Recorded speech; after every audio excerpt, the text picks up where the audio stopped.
বনানীর গল্প চ্যানেলে সবাইকে স্বাগত। আমি বনানী, পড়ে শোনাচ্ছি সমরেশ বসুর গল্প অবাধ্য। রুনুর মা সেদিন রুনুকে ডেকে বললেন, দেখি এদিকে এসো তো রুনু। রুনুর তখন স্কুলে যাওয়ার সময়। দুপাশে দুটি বিনুনি ঝাঁকিয়ে ফ্রকের বেল্ট বাঁধতে বাঁধতে বলল, তাড়াতাড়ি বলো মা, সময় হয়ে গেছে। কিন্তু মা কিছুই বললেন না, শুধু একটু তাকিয়ে দেখে বললেন, আচ্ছা ঘুরে এসো স্কুল থেকে। রুনুর মুখখানি লাল হয়ে উঠল, চোখের পাতা গেল নেমে। কোনো রকমে যেন পালিয়ে গেল মায়ের কাছ থেকে। লজ্জা, বিস্ময় আর বিচিত্র একটু বিক্ষোভে মনে মনে বলল, মা যেন কি এমন করে তাকান, যেন কি একটা অন্যায় বুঝি করে ফেলেছে রুনু। গায়ের মধ্যে এমন করে ওঠে কেন? কি করেছে রুনু? মা আজকাল প্রায়ই এরকম করেন। এখানে যেও না, ওখানে যেও না, হেসো না অত জোরে, ওরকম দাপাদাপি করো না রুনু। কেন? না, মা কেবল বলবেন, কেন আবার বড় হচ্ছে না এখন? কোথাও বেড়াতে গেলে বলবেন, রুনু তুমি বেশি দূরে যেও না, আমার কাছাকাছি থাকো। কেন? না, বড় হচ্ছে না তুমি। বড় হচ্ছে না, ছাই হচ্ছে রুনু। বড় বিরক্তি লাগে। পর মুহূর্তে রুনুর মনটা আবার অন্তঃস্রোতে বহে উজানে। লজ্জা করে বলতে, ভীষণ লজ্জা করে, আর আশ্চর্য আনন্দ বোধ হয়। কোথায় যেন কেমন করে সত্যি বড় হয়ে যাচ্ছে। মা যেন ভগবানের মতো সব দেখতে পান। প্রায় 1.25 মাইল হাঁটতে হয় রুনুকে স্কুলে যাওয়ার জন্য। মফস্বলের ছোট শহরে তাদের মোটর বাস নেই স্কুলে যাবার। অনেক মেয়েই হেঁটে যায়, রুনুও যায়। স্কুলে পাঠিয়েও নাকি মায়ের বড় ভাবনা। স্কুলের মাঠ পেরিয়ে লাফাতে লাফাতে দোতলার সিঁড়ি ভেঙে ক্লাস 8-এর ঘরে ঢুকতে না ঢুকতেই সব ভুলে গেল রুনু। তখনও ক্লাস বসেনি। মনিটর দীপালি কাজল থ্যাবড়ানো ছোট ছোট চোখে একজনের দিয়ে তাকাচ্ছে আর নাম টুকছে। নামের পাশে পাশে লিখে রাখছে চেঁচিয়ে হাসি, অলকার চুল ধরে টানা, দিদিমণির টেবিলের ওপর বসা, বাদাম ভাজার খোসা ছাড়ানো ইত্যাদি। রুনুর সেদিকে খেয়াল নেই।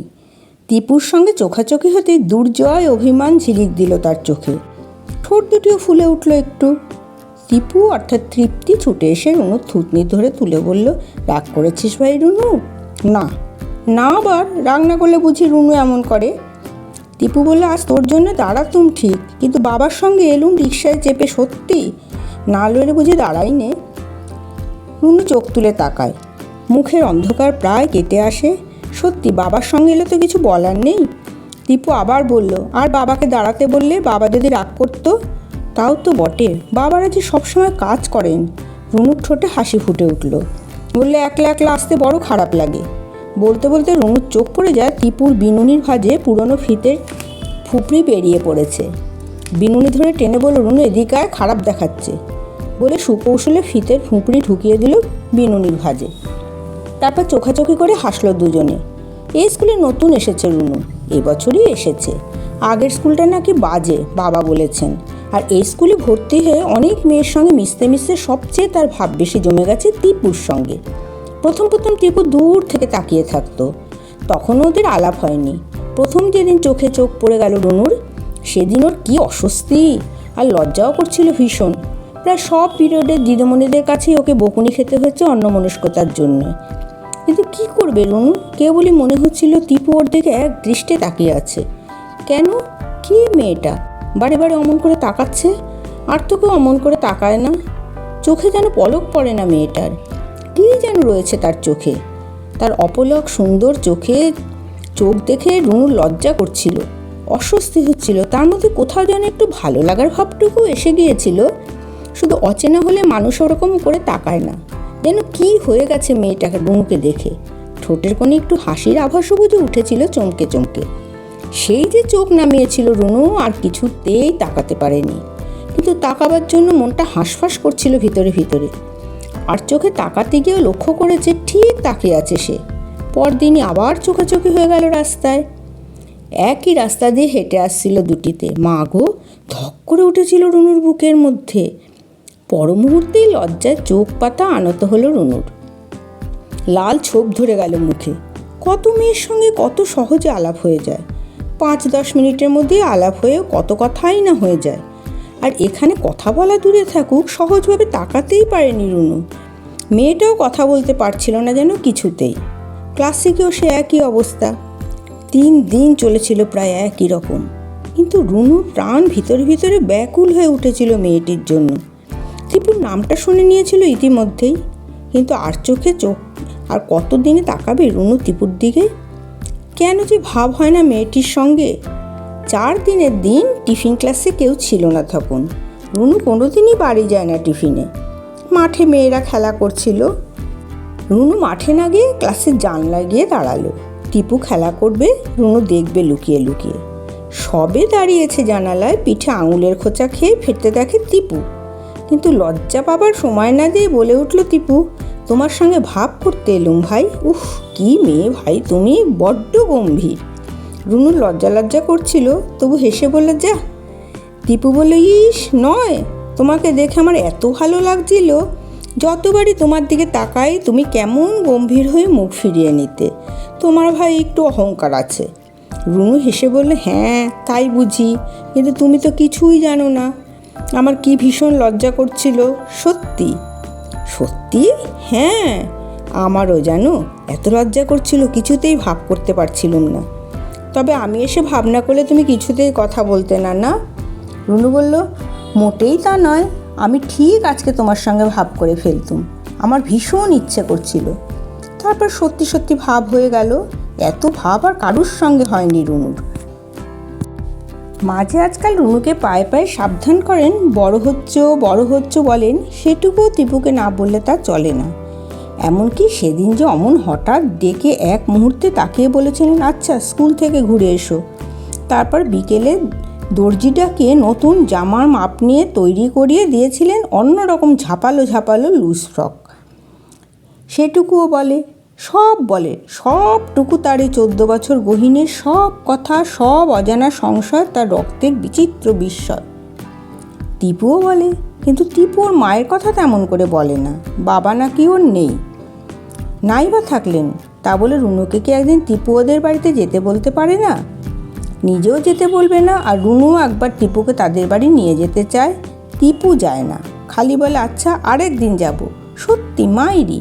কেন এমন করে এড়িয়ে যায় কেন টিপু? কষ্ট হয় না বুঝি? রাগ হয় না? একদিন শনিবারে ছুটির পর দুজনে ওরা হেঁটে আসছিল। বড় রাস্তার কাছে একটি রাস্তার বাঁকে রুনুদের বাড়ি, টিপুদের বাড়ি আরও ছাড়িয়ে সেই বাজার পার হয়ে গঙ্গাধারের কাছাকাছি। এই দিনে রুনু বলল রাস্তায় চলতে চলতে, টিপু আজ আমাদের বাড়ি তোকে যেতেই হবে। টিপু বলল, প্রতিদিনের মতো আজ না ভাই রুনু, আর একদিন যাব। আজ রুনুর মুখ ভার হয়ে উঠল। হাত ধরে টানলো টিপুর। হাসতে হাসতে হাত টানাটানি করলো দুজনেই।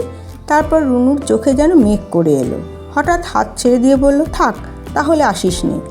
রাগ করলি ভাই? না। টিপু হেসে রুনুর হাত ধরে বলল, আহা মেয়ে যেন একেবারে মনসা। চল চল যাচ্ছি, তোর মা রাগ করবেন না তো? ভাগ, সবাই কত যায়, বিনা কুসুম। তারপরে দুটি বড় বড় ছেলের দিকে চোখ পড়তে রুনু বলে উঠল, দেখছিস লোক দুটো কীরকম করে তাকাচ্ছে? টিপু বলে, তাকাক গে মুখ পোড়াগুলো। টিপুর এমন পাকা গালাগাল শুনে দুজনেই চাপা গলায় খিলখিল করে হেসে উঠল। পর মুহূর্তে বোধহয় রুনুর মনে পড়ে যায় এরকম হাসা উচিত নয়। মা দেখলে খুব রাগ করতেন। বাড়ি গিয়ে টিপুকে নিয়ে একেবারে মার ঘরে চলে এলো রুনু। দেখো মা কাকে নিয়ে এসেছি আজ। মা তখন খাটে শুয়ে উপন্যাস পড়ছিলেন। ভেজা চুল ছড়ানো, পান খেয়েছেন, ঠোঁট লাল করে। মায়ের এই রূপটি টিপুকে দেখাতে পেরেও রুনু খুব খুশি মনে মনে। এই সময় মাকে তার এত সুন্দর লাগে, ঠিক যেন একটি মহারানী। সুন্দর লাগে, আবার ভয় ভয়ও করে। মা বই থেকে চোখ তুলে বললেন, কে? রুনু বলল, টিপু গো, সে যার কথা তোমাকে অনেকবার বলেছি। কিন্তু মা তো কই হেসে ভালোবাসে ডেকে উঠলেন না এখনো টিপুকে। বরং মায়ের ভ্রু দুটো কেমন যেন মেঘভার আকাশের বিদ্যুতের মতো চিকুর হেনে উঠল। রাগ করেননি তো, কেমন যেন একটু উদাসীন মনে বললেন, ও তোমার নাম টিপু? টিপু সলজ্জ হেসে বলল, হ্যাঁ। মা বললেন, বসো, তোমাদের বাড়ি কোথায়? গঙ্গার ধারে, অধর পণ্ডিত লেনের কাছে? টিপু বসে বলল, হ্যাঁ, আপনি চেনেন? মা বলল, চিনি বই কি। তারপর আরও 2-4টি কথা বলে মা যেন কেমন সহজেই গা এলিয়ে দিলেন। অন্যমনস্কভাবে ডুব দিলেন বইয়ের পাতায়। মার বুঝি ঘুম পেয়েছে, নাকি বইটা পেয়ে বসেছে মাকে? এক একটা বই নিয়ে মা অনেক সময় নাওয়া খাওয়া ভুলে যান।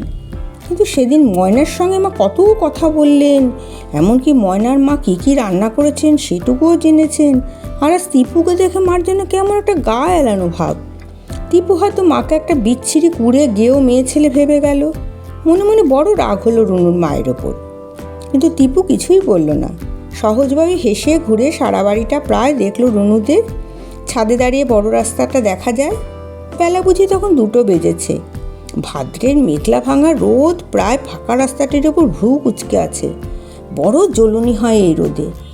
শুধু একটি লোক হেঁটে যাচ্ছে খোঁড়াতে খোঁড়াতে, ছেঁড়া নেংটি পরে খালি গায়ে, নিশ্চয়ই ভিখিরি। 2 বান্ধবী খানিকক্ষণ তাকিয়ে রইল লোকটির দিকে। তারপর যখন দুজনের চোখাচোখি এলো তখন তাদের দুজনের মনই একই বিস্ময়কর বেদনায় ভরে গিয়েছে। এই প্রথম শরতের অনেকখানি ছড়িয়ে পড়া আকাশের তলায় হঠাৎ কেমন মন উদাস হয়ে গেল দুজনের। রুনু বলল ফিসফিস করে, ভারী কষ্ট হয় দেখলে না? টিপু বলল, হ্যাঁ জানিস, আমি যখন রাত্রে শুয়ে চোখ বুঝবো তখন ঠিক লোকটা অমনি করে হেঁটে যাবে আমার চোখের উপর দিয়ে। কেন এরকম হয় ভাই? রুনুও বলল অস্বভাবে, কি জানি, আমিও স্বপ্ন দেখে ঠিক জেগে উঠবো অনেক রাতে। কেন যে অজানা ব্যথায় ভরে ওঠে মন, এ 2 সখী তা বোঝে না। শুধু কারুর কষ্ট দেখলেই তাদের বুক ছাপাছাপি হয়ে যায়। একটুখানি আনন্দের সন্ধান পেলে হেসে হেসে মরে যায় তারা। তারপরে টিপু বলল, এবার যাই। রুনু বলল, আর একটু থাক ভাই, আয় চল দুজনেই ভাত খেয়ে নি। হ্যাঁ। টিপু বলল, ভাগ না ভাই, আজ না, আর একদিন হবে। টিপু চলে গেল। তারপরে মার উপরে অভিমানটা আবার ফিরে এলো রুনুর মনে। মার কাছে আর গেল না, রান্নাঘরে গেল খেতে। সেখানে তার ভাত থাকা দেওয়া আছে। কিন্তু তার আগেই রুনুর পায়ের শব্দ পেয়ে মা ডাকলেন। রুনু মুখখানি ভার ভার করে গেল মায়ের কাছে। কিন্তু মা ওসব চেয়েও দেখলেন না। তিনি ততক্ষণে উঠে বসেছেন। জিজ্ঞাসা করলেন, চলে গেছে তোমার বন্ধু? হ্যাঁ। শোনো। কেন? মার গলা যেন কেমন শানিত হয়ে উঠেছে, চাউনিটি যেন রাগ রাগ ভাবের। রুনুর অভিমান ডুবে গেল। বললে, কি বলছো মা? মা বললেন, ওই যে তোমার টিপু না, তা জানতাম না। ওকে আর কোনোদিন বাড়িতে এনো না, ওর সঙ্গে একদম মেশামেশিও করো না। রুনুর 2টি বড় বড় চোখ বিস্ময়ে অজানায় ভয়ে পলখাড়া হয়ে গেল। জিজ্ঞেস করলো, কেন মা? মার ভ্রুর 2টি কুঁচকে উঠল। কি ভয় করছে এখন মাকে দেখে। মা অন্যদিকে মুখ ফিরিয়ে বললেন, সব কথা তোমাকে বলতে পারবো না, জেনে রাখো ওরা ভালো নয়। ওদের সঙ্গে কোনো ভদ্রলোকের ছেলেমেয়ের মেলামেশা একদম উচিত নয়।